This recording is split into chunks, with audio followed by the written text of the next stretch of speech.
Capítulo 65. Norte de Wisconsin. Enquanto em Roosevelt, Nova York, em 3 de agosto de 1861, diversas igrejas e famílias me foram apresentadas em visão.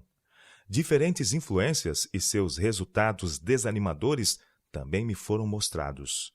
Satanás tem usado como seus agentes indivíduos que professam crer em parte da verdade presente, enquanto combatem outra parte. Dessa maneira, ele pode obter mais sucesso do que com aqueles que estão movendo guerra total à nossa fé. Sua artificiosa estratégia de promover o erro através de crentes parciais na verdade tem enganado a muitos e perturbado e desagregado sua fé. Essa é a causa das divisões no norte de Wisconsin. Alguns recebem uma parte da mensagem e rejeitam outra. Uns aceitam o sábado e rejeitam a terceira mensagem angélica. Todavia, porque aceitaram o sábado, reivindicam a companhia daqueles que creem em toda a verdade presente. Então trabalham para atrair outros à mesma escuridão em que se encontram. Não são responsáveis e mantêm uma fé independente. É-lhes permitido exercer influência, quando nenhum espaço lhes deveria ser concedido, não obstante suas pretensões de honestidade. Pessoas sinceras verão a cadeia direta da verdade presente. Perceberão suas harmoniosas conexões, elo após elo, unindo-se num grande todo e nela se firmarão. A verdade presente não é difícil de ser compreendida, e o povo a quem Deus está conduzindo estará unido sobre essa ampla e firme plataforma. Ele não utilizará indivíduos de fé, opiniões e pareceres diferentes para espalhar e dividir. O céu e os santos anjos estão trabalhando para conduzir a unidade de fé em um só corpo. Satanás se opõe a isso e está determinado a dispersar e dividir e produzir os mais variados sentimentos, para que a oração de Cristo não seja respondida. Eu não rogo somente por estes, mas também por aqueles que pela sua palavra hão de crer em mim, para que todos sejam um, como tu, ó Pai, o és em mim e eu em ti, que também eles sejam um em nós, para que o mundo creia que tu me enviaste. João capítulo 17, verso 20 e 21. Jesus determinou que a fé de seu povo seja uma. Se uma pessoa sai pregando uma coisa e outra uma coisa diferente, como pode alguém crer que sua palavra seja uma só? Haverá diferença de opiniões. Vi que se o povo de Deus em Wisconsin quisesse prosperar, precisaria assumir decidida posição com respeito a essas coisas, e assim anular a influência daqueles que produzem perturbação e divisão, ensinando pontos de vista contrários à comunidade. Esses tais são como estrelas errantes, parecem emitir alguma luz, professam levar consigo alguma verdade, e assim enganam os inexperientes.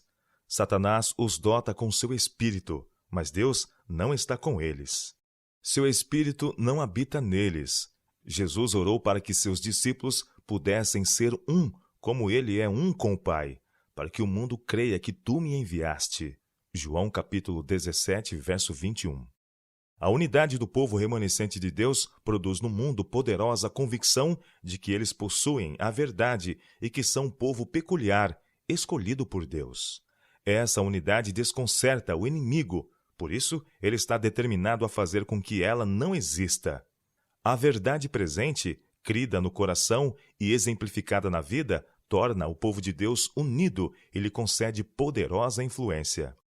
Houvessem os professos observadores do sábado de Wisconsin buscado diligentemente a união e trabalhado em conexão com a oração de Cristo, para serem um como ele é um com o Pai, a obra de Satanás teria sido derrotada. Se todos procurassem unir-se ao corpo, o fanatismo que trouxe tamanho descrédito à causa da verdade presente no norte de Wisconsin não teria se levantado, pois esse é o resultado de apartar-se do corpo e de buscar ter uma fé original e independente, sem consideração para com a fé desse corpo. Na última visão que me foi dada em Battle Creek, vi que uma atitude insensata estava tendo lugar com respeito às visões, quando por ocasião da organização da igreja ali.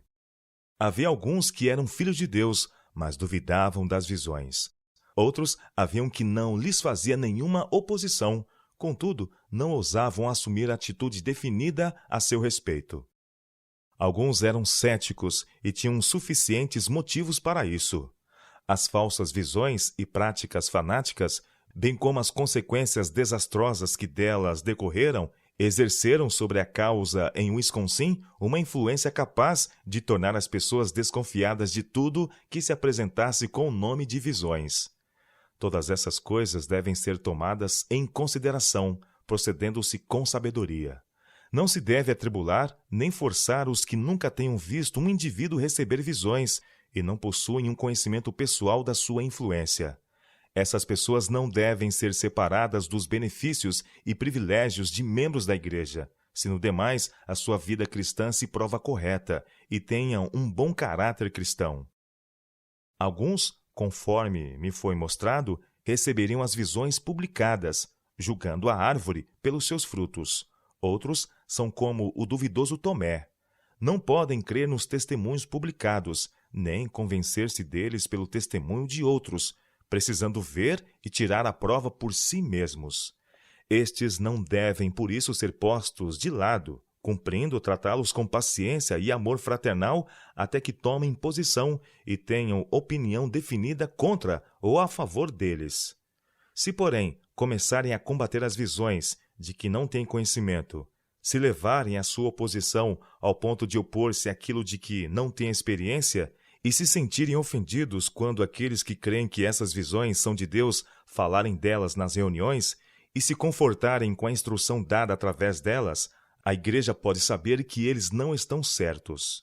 O povo de Deus não deve curvar-se servilmente ou submeter-se a esses descontentes e abrir mão de sua liberdade.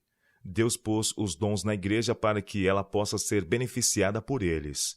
E quando professos crentes, na verdade, se opõem aos dons e luta contra as visões, pessoas ficam em perigo, e é então tempo de trabalhar em favor delas, para que os fracos não sejam desviados por sua influência.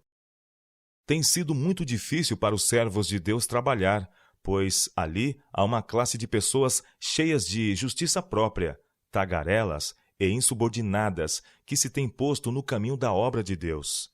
Se aceitas na igreja, haveriam de fazê-la em pedaços. Eles não se sujeitariam à congregação e nunca estariam satisfeitas, a menos que as rédeas de governo da igreja estivessem em suas mãos. O irmão G buscou agir com grande cautela.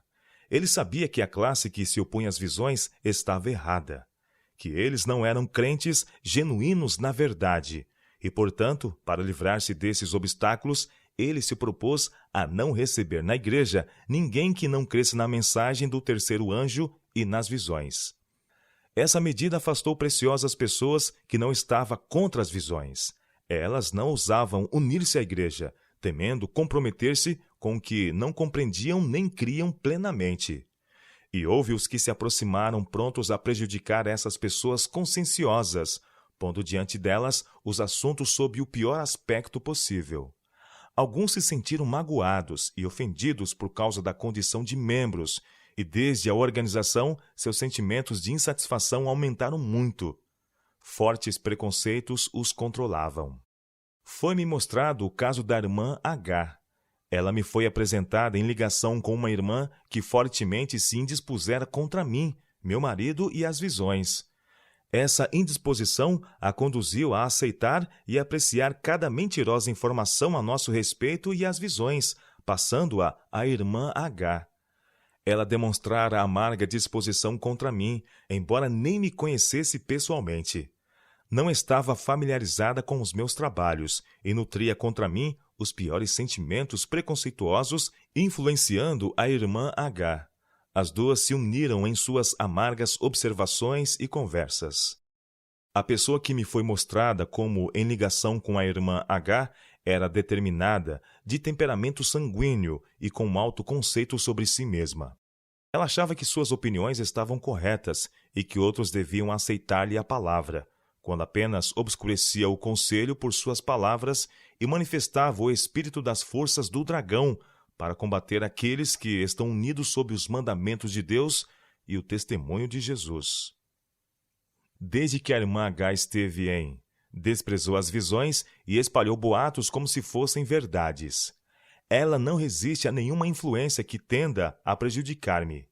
Não sabia que as visões procediam de Deus e não tinham nenhum relacionamento com o humilde instrumento. Todavia, uniu-se a pessoas não consagradas para exercer uma forte influência contra mim.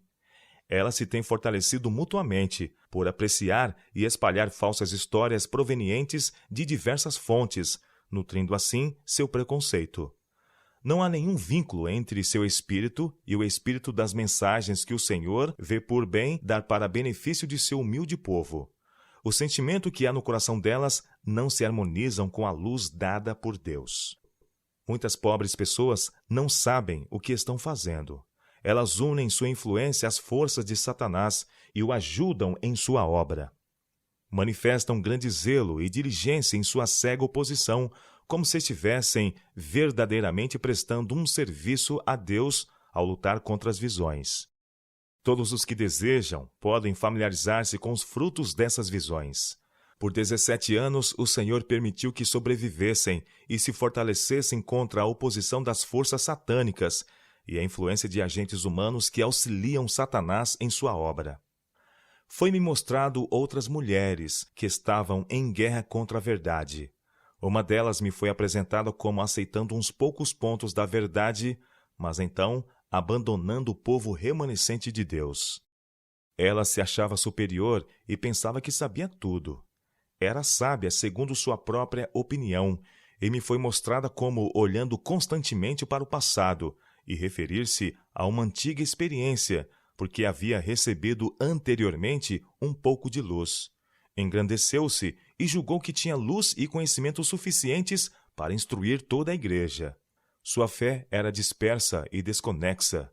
Muitas de suas ideias sobre a verdade estão equivocadas. No entanto, ela é egoísta e justa aos próprios olhos. É pronta a instruir, mas não a ser instruída. Despreza a instrução e rejeita os ensinos de Deus mediante seus servos. Eu a vi apontando para sua justiça, sua devoção e sua vida de oração. Como os fariseus, enumera suas boas obras.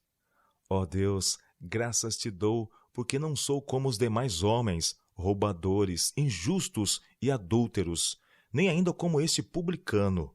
Jejuo 2 vezes na semana e dou os dízimos de tudo quanto possuo. Lucas capítulo 18, versos 11 e 12. A oração do fariseu não foi considerada, mas o pobre publicano, que podia apenas dizer: ó Deus, tem misericórdia de mim, pecador, despertou compaixão no Senhor. Lucas capítulo 18, verso 13. Sua oração foi aceita, enquanto que a do jactancioso fariseu rejeitada. Porque qualquer que a si mesmo se exalta, será humilhado, e qualquer que a si mesmo se humilha, será exaltado. Lucas capítulo 18, verso 14. Como dizes, rico sou, e estou enriquecido, e de nada tenho falta, e não sabes que és um desgraçado, e miserável, e pobre, e cego, e nu. Aconselho-te que de mim compres ouro provado no fogo, para que te enriqueças, e vestes brancas, para que te vistas, e não apareça a vergonha da tua nudez, e que unjas os olhos com colírio, para que vejas. Apocalipse capítulo 3, verso 17 e 18. A pessoa cujo rosto reconheci quando a vi, era conhecida como Senhora I. Vi que sua vida não se destacava pela humildade que deveria caracterizar os seguidores de Cristo. Quando pobres mortais, apesar de sua alta profissão de fé, tornam-se justos aos próprios olhos, então Jesus permite que enganem a si mesmos. Vi que essa mulher influenciou a outros e alguns a se unirem a ela para expor as visões ao ridículo. Esses irão responder a Deus por isso, pois cada palavra de menosprezo contra a luz que Deus achou conveniente comunicar pelo modo que ele próprio escolheu é registrada. Foi-me mostrado ainda outra mulher que não se uniu ao povo a quem Deus está dirigindo. O Espírito da Verdade não habita em seu coração, e ela tem feito a obra que agrada ao inimigo de todo o bem para distrair e confundir as mentes. Reconheci essa mulher no último dia de reunião, a qual ela deixou antes do encerramento. Ela é uma grande faladora e está sempre pronta a ouvir e contar alguma coisa nova, demorando-se sobre o que ela entende ser erros dos outros e declarando que suas más conjecturas são discernimento.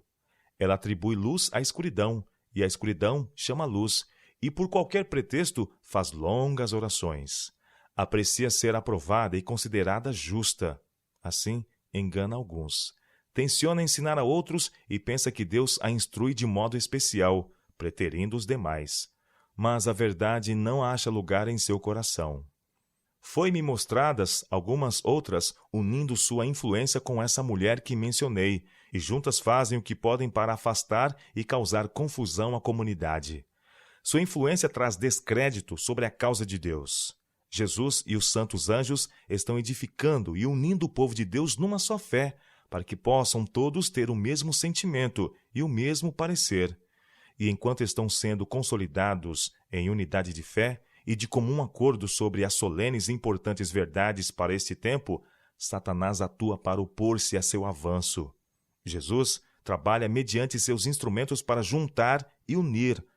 Satanás age através de seus agentes para espalhar e dividir.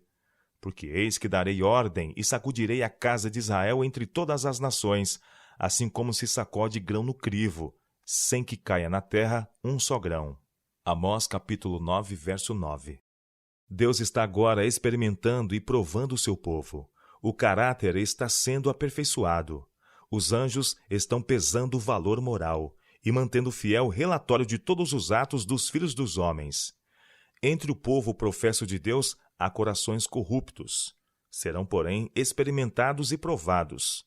Aquele Deus que lê o coração de todos trará à luz as coisas ocultas das trevas, onde muitas vezes menos se suspeita, para que aquelas pedras de tropeço que têm prejudicado o progresso da verdade sejam removidas e Deus tenha um povo puro e santo para declarar seus estatutos e juízos. O capitão de nossa salvação leva, passo a passo, seu povo adiante, purificando e habilitando-o para a trasladação, e deixando na retaguarda os que estão dispostos a separar-se do corpo, que não querem ser guiados e se satisfazem com a própria justiça. Se, portanto, a luz que em ti há são trevas, quão grandes serão tais trevas? Mateus capítulo 6, verso 23. O espírito humano não pode ser enganado por maior ilusão do que a que induz os homens a condescenderem com um espírito de confiança em si mesmos para crerem que são justos e se acham na luz, quando se estão afastando do povo de Deus, e a luz que afagam são trevas. O grupo que se tem afastado do corpo possui um espírito amargo, endurecido contra aqueles a quem Deus está usando como instrumentos, para manter seu povo unido sobre a única e verdadeira plataforma. Seu espírito se opôs à obra de Deus e sua influência tem trazido vergonha sobre a causa do Senhor e feito com que nossa fé seja odiada pelos descrentes. Satanás exulta com isso. Aqueles que estão na igreja tentando servir a Deus podem, por algum tempo, sentir-se molestado com os que estão entre eles, mas não são retos, os quais me foram mostrados como sendo farisaicos, justos aos próprios olhos. Mas se eles forem pacientes e andarem humildemente perante Deus, orando diligentemente por seu poder e espírito, certamente avançarão, e aqueles que são fracos na fé serão deixados para trás. O irmão J me foi apresentado, e vi que sua conduta não estava agradando a Deus. Ele é instável e foi confundido pela era vindoura. Como não há a menor harmonia entre a teoria da era vindoura e a mensagem do terceiro anjo, ele perdeu seu amor pela verdade e a fé na mensagem. Sentiu-se irritado porque muito havia sido dito com respeito a ela. O terceiro anjo está proclamando a mais solene mensagem aos habitantes da terra. Estará o povo escolhido de Deus indiferente a ela e não unirá sua voz para proclamar essa solene advertência? O irmão J está enganado e enganando outros. Seu assunto tem sido consagração, quando seu coração não é reto. Sua mente está dividida. Ele não possui nenhuma âncora para firmá-lo e tem estado flutuando sem uma firme fé. A maior parte de seu tempo é ocupada em referir a um e outro histórias e boatos destinados a distrair e desestabilizar as mentes. Ele tem tido muito a dizer com respeito a mim e meu marido e contra as visões. Assumiu a posição: denunciai e o denunciaremos. Jeremias capítulo 20, verso 10. Deus não o enviou em tal missão. Ele não sabe a quem tem estado a servir. Satanás o usa para trazer confusão às mentes. A pequena influência que possui tem sido utilizada para criar preconceitos contra a mensagem do terceiro anjo. Mediante falsidades, ele apresenta as visões sob luz equivocada, e pessoas fracas, que não estão estabelecidas em toda a verdade presente, são alimentadas por essas coisas, em lugar da forragem limpa, cabalmente peneirada. Ele está enganado com relação à santificação. A menos que mude seu comportamento e esteja disposto a ser instruído e aprecie a luz que lhe foi dada, será deixado por Deus a seguir o próprio rumo e julgamento imperfeito, até que naufrague na fé e, por sua conduta insensata, sirva de advertência àqueles que preferem agir independentemente da congregação. Deus abrirá os olhos das pessoas sinceras para que compreendam a terrível obra daqueles que espalham e dividem. Ele assinalará aqueles que causam divisões, para que cada pessoa sincera possa escapar da armadilha de Satanás.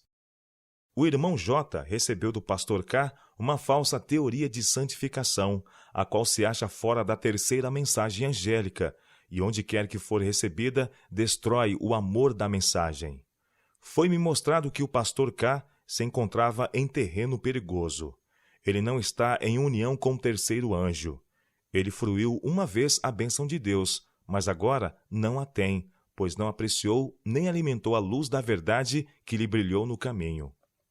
Ele trouxe consigo uma teoria metodista de santificação e apresenta dando-lhe a maior importância. E as sagradas verdades próprias para este tempo são por ele tidas em pouca consideração. Ele tem seguido a própria luz e ficado mais e mais em trevas, e se afastado mais e mais da verdade, até que ela não tenha sobre ele senão pequena influência. Satanás lhe tem dominado a mente, e ele tem ocasionado grande dano à causa da verdade no norte de Wisconsin. Foi essa teoria de santificação que a irmã G recebeu do pastor K. e procurou seguir, que a levou àquele terrível fanatismo. O pastor K. tem desencaminhado e confundido muitas pessoas com essa teoria da santificação. Todos os que abraçam perdem, em grande parte, o interesse e o amor pela terceira mensagem angélica. Esse ponto de vista da santificação é uma teoria atraente. Ela encobre as faltas de pobres seres em trevas, no erro e no orgulho. Dá-lhes a aparência de serem bons cristãos e de possuírem santidade, quando têm o coração corrupto. É uma teoria de paz e segurança, que não traz o mal à luz, nem reprova e repreende o erro. Ela cura a ferida da filha do meu povo levianamente, dizendo: paz, paz, quando não há paz. Jeremias capítulo 6, versos 14 e Jeremias capítulo 8, verso 11. Homens e mulheres de coração corrupto lançam em volta de si as vestes da santificação e são consideradas como exemplo do rebanho, quando são agentes de Satanás, por ele empregados para seduzir e enganar as pessoas sinceras para um atalho, de modo a não sentirem a força e importância das solenes verdades proclamadas pelo terceiro anjo. O pastor K. tem sido olhado como um exemplo, ao passo que tem sido um dano à causa de Deus. Sua vida não tem sido irrepreensível. Seus caminhos não têm estado em harmonia com a santa lei de Deus, ou com a imaculada vida de Cristo. Sua natureza corrupta não está subjugada, e todavia ele insiste muito na santificação e assim engana muitos. Fui encaminhada a seus trabalhos passados. Ele tem deixado de trazer pessoas para a verdade e de estabelecê-las na terceira mensagem angélica. Apresenta como coisa de primeira importância uma teoria da santificação, ao passo que faz de pouco valor o veículo pelo qual nos vêm as bênçãos de Deus. Santifica-os na verdade. A tua palavra é a verdade. João capítulo 17, verso 17. A verdade presente, que é o veículo, não é considerada, antes pisada a pés. Os homens podem clamar: santidade, santidade, santificação, santificação, consagração. Consagração! E, todavia, não saberem mais por experiência daquilo em que falam, do que o pecador com suas propensões corruptas. Deus há de em breve rasgar essas vestes caiadas de professa santificação, que alguns de mente carnal têm lançado sobre si para ocultar a deformidade do coração. É mantido um fiel relatório dos atos dos filhos dos homens. Coisa alguma pode ser escondida aos olhos daquele que é alto e santo. Alguns tomam um rumo diretamente em oposição à lei de Deus, e depois, para encobrir seu pecaminoso caminho, professam ser consagrados a Deus. Essa profissão de santidade não se manifesta em sua vida diária. Não tem a tendência de elevar-lhes a mente e levá-los a se absterem de toda a aparência do mal. Somos feito espetáculo ao mundo, aos anjos e aos homens. 1 Coríntios capítulo 4, verso 9. Nossa fé é blasfemada em consequência do torcido caminho dos que têm mente carnal. Eles professam parte da verdade, o que lhes dá influência, ao passo que não têm união com os que creem e estão unidos em toda a verdade. Qual tem sido a influência do pastor K? Quais têm sido os frutos de seus trabalhos? Quantos se têm convertido e estabelecido na verdade presente? Quantos ele tem trazido à unidade de fé? Ele não está juntando com Cristo. Sua influência é no sentido de espalhar. Há falhas em sua pregação, e falta a seus conversos aquilo que se provará uma rocha e defesa no dia da ira de Deus. Seus sermões são sem sal, insípidos. Ele não apresenta pessoas completamente convertidas à verdade, separando-as do mundo e unindo-as ao povo exclusivo de Deus.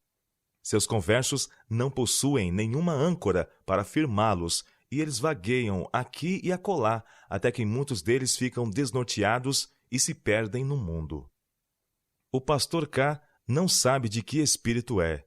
Ele está unindo sua influência com as forças do dragão para se opor aos que guardam os mandamentos de Deus e têm o testemunho de Jesus Cristo. Apocalipse capítulo 12, verso 17. Ele enfrenta uma guerra terrível. Até onde o sábado está envolvido, ele ocupa a mesma posição com os batistas do sétimo dia. Separe o sábado das mensagens e ele perde sua força. Mas quando conectado à mensagem do terceiro anjo, um poder o acompanha para convencer os incrédulos e infiéis e apresentá-los com vigor para permanecerem, viverem, crescerem e florescerem no Senhor. É tempo de o povo de Deus em Wisconsin encontrar seu lugar. Quem se porá ao meu lado? Deveria ser proclamada pelos fiéis e experientes em todo lugar. Deus requer que eles saiam e se desprendam das várias influências que separariam um do outro e da grande plataforma da verdade, para a qual Deus está levando o seu povo. Foi-me mostrado o caso do Sr. L. Ele tem muito a dizer sobre santificação, mas está enganado consigo mesmo, e outros estão enganados com ele. Sua santificação não pode durar enquanto ele está na reunião, mas não suporta a prova. A santidade bíblica purifica a vida, mas o coração de L não está puro. O mal existe ali e manifesta-se na vida. E os inimigos de nossa fé têm tido ocasião de censurar os observadores do sábado. Julgam a árvore pelos frutos. Antes, rejeitamos as coisas que por vergonha se ocultam, não andando com astúcia nem falsificando a palavra de Deus. E assim nos recomendamos à consciência de todo homem na presença de Deus pela manifestação da verdade. 2 Coríntios capítulo 4, verso 2. Muitos andam diretamente em oposição ao texto citado. Andam com astúcia e falsificam a palavra de Deus. Não exemplificam em sua vida a verdade. Exercitam-se especialmente sobre a santificação. Todavia, lançam para trás das costas a palavra divina. Oram sobre santificação, cantam sobre santificação e clamam por santificação. Homens de coração corrupto tomam um ar de inocência e professam ser consagrado. Isto, porém, não é prova de serem retos. Seus atos os desmentem. Tem a consciência cauterizada, mas está para vir o dia da visitação divina e manifestar-se-á a obra de todo homem, de que qualidade é. E todo homem receberá segundo a sua obra. Apocalipse capítulo 22, verso 12. disse o anjo ao apontar para Eli.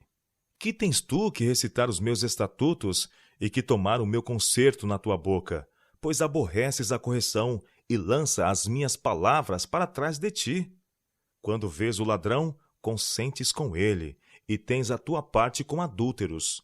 Solta a tua boca para o mal, e a tua língua compõe o engano.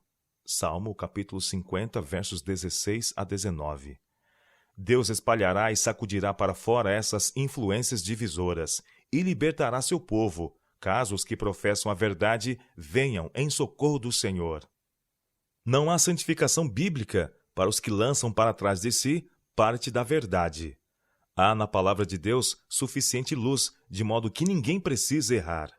A verdade é bastante elevada para causar admiração aos maiores intelectuais, e é todavia simples bastante para ser compreendida pelo mais humilde e mais fraco dos filhos de Deus, e para dar-lhe instrução.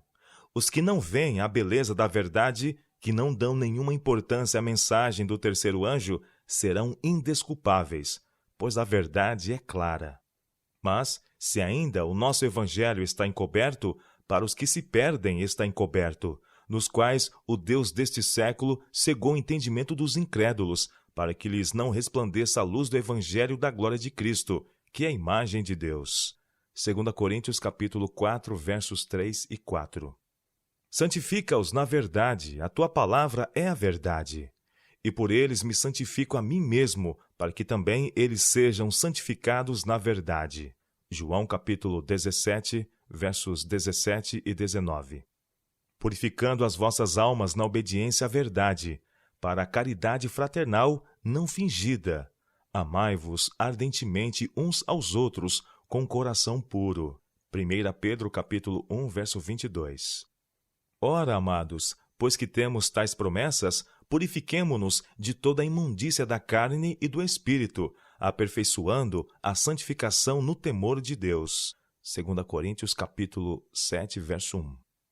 De sorte que, meus amados, assim como sempre obedecestes, não só na minha presença, mas muito mais agora na minha ausência, assim também operai a vossa salvação com temor e tremor, porque Deus é o que opera em vós, tanto o querer como o efetuar, segundo a sua boa vontade.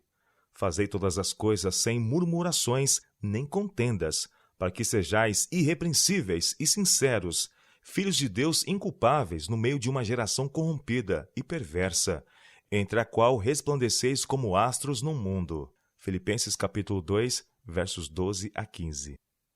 Vós já estáis limpos pela palavra que vos tenho falado. João capítulo 15, verso 3. Vós, maridos, amai vossas mulheres, como também Cristo amou a igreja, e a si mesmo se entregou por ela, para santificar, purificando-a com a lavagem da água, pela palavra, para apresentar a si mesmo igreja gloriosa, sem mácula, nem ruga, nem coisa semelhante, mas santa e irrepreensível. Efésios capítulo 5, versos 25 a 27. Aí está a santificação bíblica. Não é apenas uma simples exibição ou obra exterior. É a santificação recebida por intermédio da verdade. É a verdade recebida no coração e praticamente vivida. Como homem, Jesus era perfeito e, todavia, cresceu em graça. E crescia Jesus em sabedoria e em estatura e em graça para com Deus e os homens. Lucas capítulo 2, verso 52. Mesmo o mais perfeito cristão pode crescer continuamente no conhecimento e no amor de Deus. Pelo que, amados, aguardando estas coisas, procurai que deles sejais achados imaculados e irrepreensíveis em paz. Antes crescei na graça e no conhecimento de nosso Senhor e Salvador Jesus Cristo.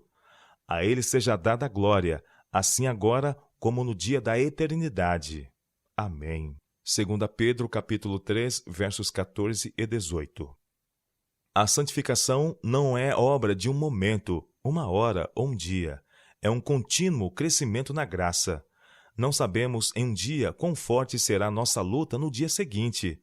Satanás vive e está ativo, e precisamos cada dia clamar fervorosamente a Deus por auxílio e força para resistir-lhe. Enquanto Satanás reinar, teremos de subjugar o próprio eu. Teremos assaltos a vencer, e não há lugar de parada, nenhum ponto a que possamos chegar e dizer que o atingimos plenamente. Não que já tenha alcançado, ou que seja perfeito, mas prossigo para alcançar aquilo para o que também fui preso por Cristo Jesus. Filipenses capítulo 3, verso 12. A vida cristã é uma constante marcha avante. Jesus se coloca como refinador e purificador de seu povo, e quando sua imagem estiver perfeitamente refletida neles, eles estarão perfeitos e santos e preparados para a trasladação. Exige-se do cristão uma obra perfeita.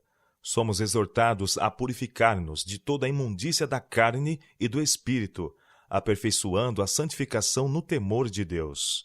2 Coríntios capítulo 7, verso 1. Aí vemos onde está a grande obra. Há um trabalho contínuo para o cristão. Todo ramo da videira mãe tem de tirar dela vida e força,